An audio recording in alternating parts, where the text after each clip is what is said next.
ఒక పాస్టర్ గారు, దేవుడు నిన్ను అనారోగ్యముతోనో, యాక్సిడెంట్తోనో, కలతోనో, ఏదో ఒక సందర్భంతో నిన్ను ఆకర్షించుకుంటాడు.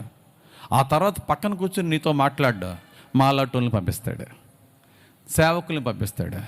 అదిగో కొంతమూరులో సువార్త సభలు జరుగుతున్నాయి, ఎల్లు అక్కడ నేర్చుకుంది కానీ కతిమది.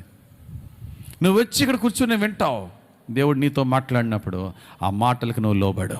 అటు ఇటు చూడకుండా, నాకెవరో తెలియదు, యేసు ప్రభు గురించి ఏం తెలియదు, ఏదో క్రైస్తవులు అంటారు కానీ వింటున్నాను చెప్పు అన్నట్టుగానే వింటున్నాడు. గమనించండి, దేవుని వాక్యం చెప్తుంది, వింటున్నప్పుడే నీ హృదయంలో కదిలింపు వస్తుంది.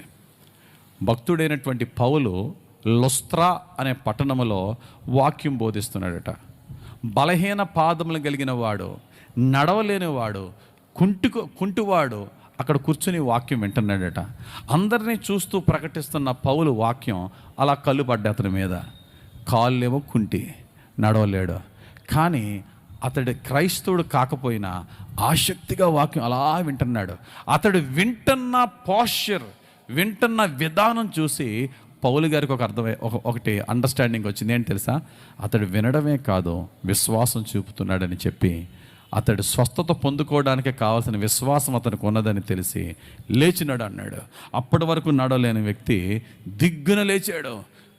నడవడం కాదు, పరిగెట్టడం స్టార్ట్ చేశాడు. అపోస్తలుల 14వ అధ్యాయం 8, 9, 10 వచనాలు ఉంటాయి. చుట్టూరు ఉన్న వాళ్ళు విభ్రాంతి పోయి ఏమన్నా తెలుసా?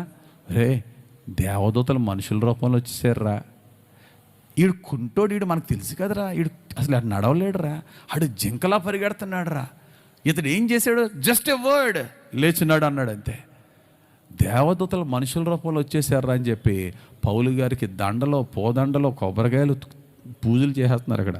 ఓరు బాబు, నేను జస్ట్ మీలాంటి ఉండరా బాబు, నన్ను వదిలేండిరా బాబు అన్నాడు ఆయన.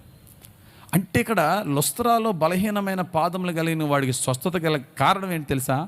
వాక్యాన్ని శ్రద్ధగా విన్నాడు. నా ప్రియ సహోదరి, సహోదరుడా,